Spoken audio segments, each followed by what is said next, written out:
First, we have two CMOM sewer collection system projects where the City Council has approved contract in the amount of just over $61,500. It's a replacement of two sewer systems. The first one is located in an alley between East Perkins Avenue and Grand Avenue from South Birch Street to South Locust Street. The second one that we approved is in the alley between West College and West Washington Avenue from 13th to 14th Street. And those projects started on September 19th, and there's a 45-day contract period. The next project to touch on, the 5th Street Drainage Project, City Council approved a contract just under $118,000 for construction. Several months ago, the drainage collapsed under 5th Street, just south of the bridge. We already had the Preconstruction Conference. We have to maintain the spillways and the dams at the lakes. Public Works has been clearing debris and trees and foliage at the Guthrie Lake Spillway. That's a before and that's an after picture. Safe Routes to School project, new sidewalk along Walnut Street from Hill Drive to Hillcrest Avenue. That project is ready to go to bid. We will be working with the school district as far as timing of that project. Fairground road improvements. This was a joint effort between the county and the city. That road is kind of split. Half of it's owned by the county and half of it by the city. My understanding is the city paid for the asphalt and the county did the work to lay it and prepare the road. The Oklahoma International Bluegrass Festival, the city provides support in many ways to this festival.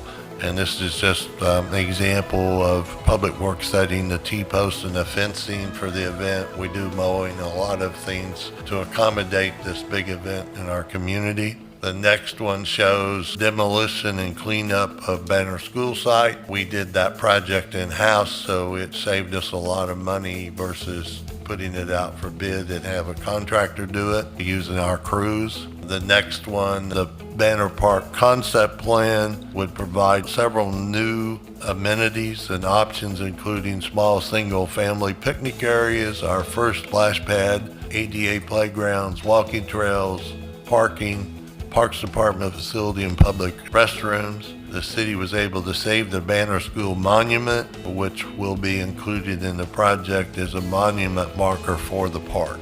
The next slide is just a prototype of the type of picnic shelters, smaller picnic shelters geared towards one or two families. The next slide, as approved by the City Council, the Community Foundation of the Central Electric Cooperative provided a $100,000 grant to the fire department. This grant will be utilized to purchase two multi-purpose portable ventilator devices for our ambulances. FEMA Assistant to Firefighter grant, $310,996.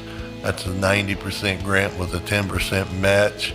And the funding will be utilized to purchase 8 cardiac monitor devices that are carried on the department's ambulances and rescue units. We recently received the Highway Safety Grant Award of $13,500. This reimbursement grant will allow the police department to work traffic-specific overtime with the goal of reducing injury collisions in Guthrie. On September 30th, Airport Community Day and Fly-In.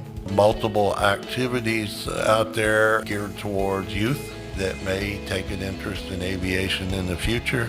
Library keeps coming up with activities. They have a series of events. Our library director continues to explore ways to make the library a meaningful place for our residents. The 2017-18 Chamber of Commerce Leadership Guthrie class. Tenny Maker, our Public Works Director, is participating in this year's class. We think this is a very meaningful and good program, and our desire is to try to have someone from the city probably in the class each year. Celebrating the grand opening of Taco Bueno in our community.